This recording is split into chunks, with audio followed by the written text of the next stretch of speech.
Hello viewers, ये video मैंने बनाया है जिसमें हम ये सीखेंगे कि एक्सेल में कैसे चार्ट को प्लॉट किया जाता है और उसके और भी जो वेरिएशंस हैं या उसमें किस किस तरीके से यूज़ किया जाता है। देखिए कुछ चीज़ें हैं, home, insert, page layout, formula, data, preview, view. Themes होती हैं जिससे एक्सेल की थीम्स बदली जाती हैं। वो कैसे बदली जाती हैं, देखिए ये थीम्स पे क्लिक करके हम किसी भी थीम को सिलेक्ट कर सकते हैं और वो थीम इस तरीके से काम करती है। आप देख रहे होंगे कि उनके थीम्स की वजह से चेंजेस आ रहे हैं। इसके बाद मार्जिन है, ओरिएंटेशन है, फिर उसके बाद कॉलम विड्थ, कॉलम हाइट हम सिलेक्ट कर सकते हैं। फार्मूलाज हैं, देखिए फार्मूलाज में ऑटो सम, फ्रीक्वेंटली यूज्ड, ये डिफरेंट वेरियस टाइप के फार्मूलाज हैं।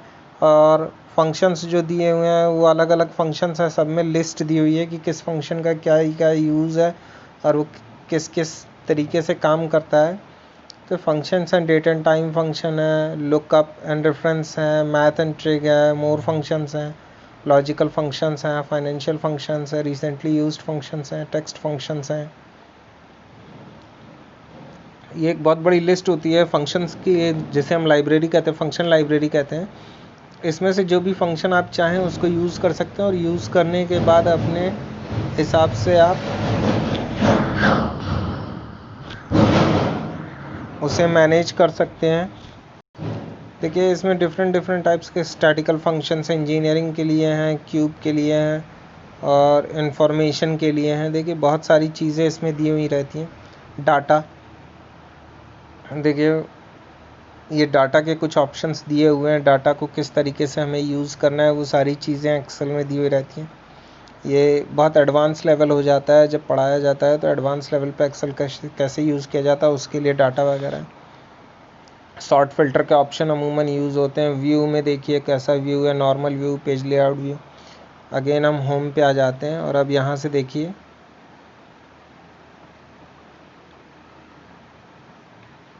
हम एक टेबल प्रिपेयर कर रहे हैं जिसमें 2 कॉलम होंगे, नेम और सेल्स। नेम में सेल्समैन का नाम होगा और सेल्स में उसने कितनी सेल की है ये चीज़ें आएंगी। जैसे पहला नाम है राजेश है, फिर उसके बाद उसकी सेल्स डाल दी हमने 1000।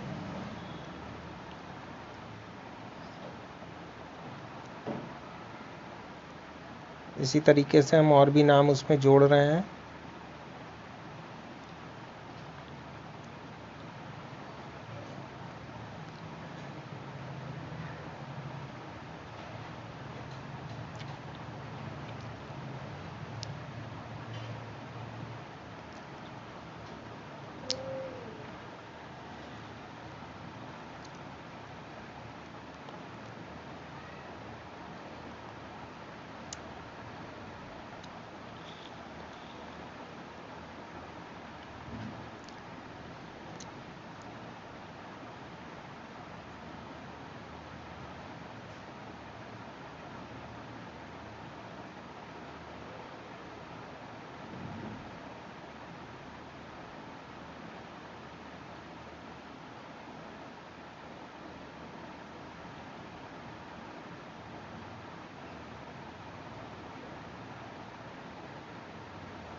देखिए अब मैं इसको ऑल बॉर्डर्स की मदद से पूरा बॉर्डर फुल बना दूंगा और उसके बाद डाटा को सेंटर अलाइनमेंट में कर दूंगा।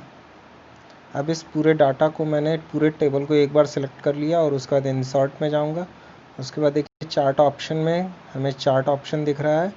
इसमें देखिए ये चार्ट का डायलॉग बॉक्स आ गया है जिसमें आपको 11 किस्म के चार्ट दिए हुए हैं और कुछ चार्ट के ऑप्शंस आपको ऊपर ही दिए हुए हैं। Column chart, line chart, pie chart, bar chart, area chart, XY scatter chart और stock chart, surface chart, doughnut chart, bubble chart और रेडार चार्ट। मैंने डोनट चार्ट को सिलेक्ट किया और देखिए ये इस तरीके से डोनट चार्ट बन के आ गया।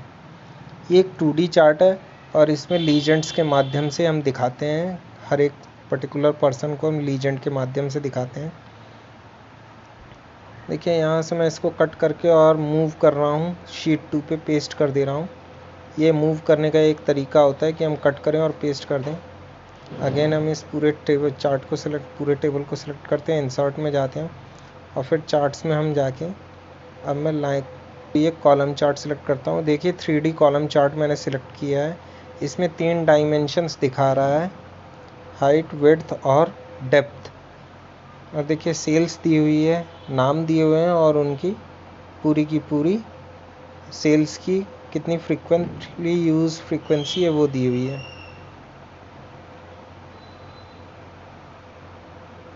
इसके बाद मैंने सेल्स को देखिए लीजेंड में उसने किस कलर्स दिखाया है।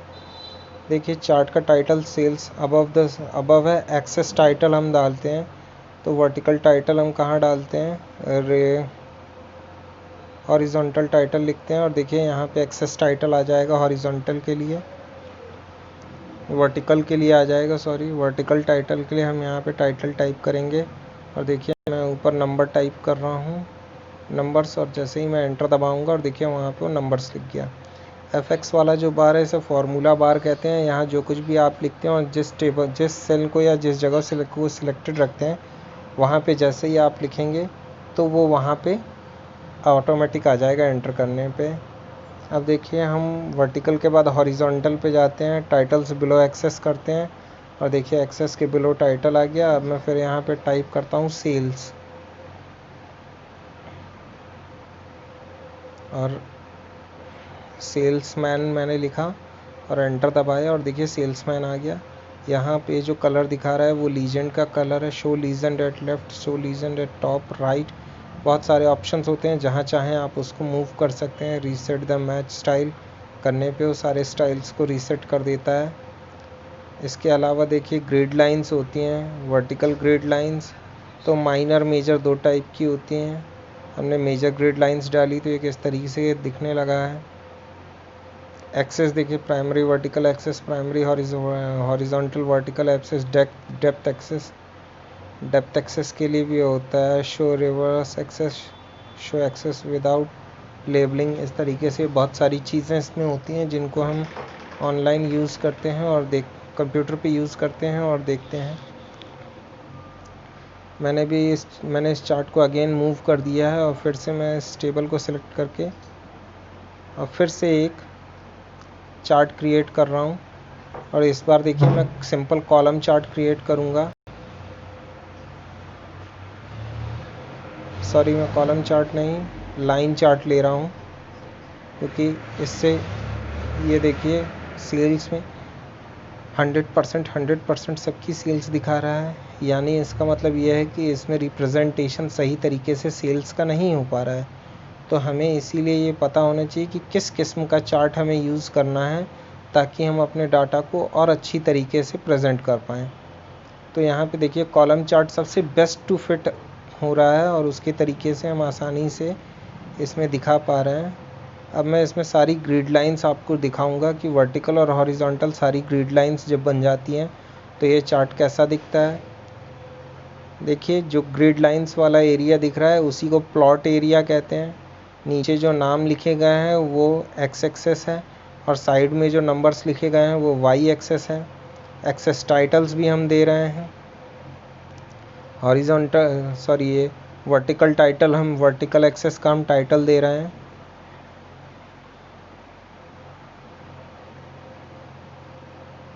Sales in rupees.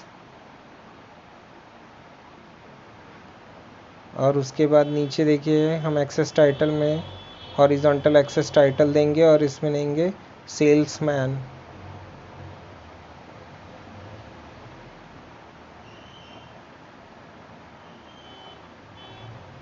देखिए हमने यहाँ पे वर्टिकल एक्सेस हॉरिजॉन्टल एक्सेस का टाइटल दे दिया है। उसके अलावा इसको 3D 2D में हम चाहें तो चार्ट को कन्वर्ट कर सकते हैं। प्लॉट एरिया, देखिए प्लॉट एरिया, ये जो एरिया जैसे ही प्लॉट एरिया पे क्लिक किया गया तो प्लॉट एरिया दिखने लगा। उसके बाद आप grid lines, data table, show data table कर देते हैं तो नीचे देखिए सेल्समैन के ठीक नीचे उनके नंबर्स भी बताने लगा कि उन्होंने कितने कितने किए हैं। और देखिए अब इस बार के ऊपर भी हमें डाटा दिख रहा है कि वो कहाँ पर है। और देखिए उसे इनसाइड में नीचे डाटा लेबल्स हम करते हैं, जिसे इन डाटा लेबल्स ये बताता है कि जो चार्ट है चार्ट में वो डाटा कहाँ लेबल करेगा और कैसे लेबल करके दिखाएगा वो होता है। उसके अलावा बच्चों उसमें इमेज वगैरह भी इंसर्ट कर सकते हैं, बैकवर्ड फॉरवर्ड में लगा सकते हैं इमेज को, लेकिन उसकी हमें बहुत ज़्यादा ज़रूरत नहीं होती है। अब लेआउट पे जाते हैं, डिज़ाइन पे जाते हैं, और डिज़ाइन पे आप जो भी डिज़ाइन चाहें वो डिज़ाइन यहाँ से सिलेक्ट कर सकते हैं। इस एरो को क्लिक करेंगे तो आपको नंबर ऑफ़ डिज़ाइंस यहाँ दिखाई देने लगेंगे। आप जैसा चाहें वैसा उसको बना सकते हैं, और जिस टाइप का आप चार्ट चाहें उस टाइप का चार्ट सिलेक्ट कर सकते हैं। हाँ, अगर आपको पुराना वाला चार्ट टाइप ही पसंद है तो Ctrl Z करेंगे और आपको वो उस तरीके से दिखाई देने लगेगा। अगेन देखिए ये एक डिफरेंट टाइप का बनाया गया है, स्विच रो कॉलम किया गया है तो कैसे हो गया। मूव चार्ट करने के लिए ये ऑप्शन था, देखिए ऑब्जेक्ट इन शीट 1 है, मैंने शीट 2 किया और ओके किया, और देखिए ये शीट 2 पे डाटा आ गया, सॉरी चार्ट आ गया हमारा। अब इसे हम कॉपी करते हैं और अगेन चार्ट यहाँ पे पेस्ट कर देते हैं, और जैसे ही हम पेस्ट करते हैं देखिए आपका टेबल पूरा सिलेक्टेड है और दिखा रहा है। ये पाई चार्ट है, ये कॉलम चार्ट है, ये 3D कॉलम चार्ट है। तो इस तरीके से कई किस्म के कॉलम चार्ट्स बनते हैं, सॉरी चार्ट्स बनते हैं जिनका आप यूज़ कर सकते हैं।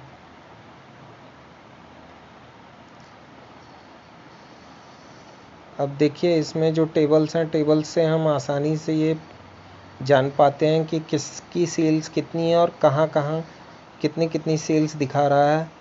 ये लीजेंड्स हैं, ये पूरा चार्ट एरिया हो जाता है, ये टेबल हो जाता है,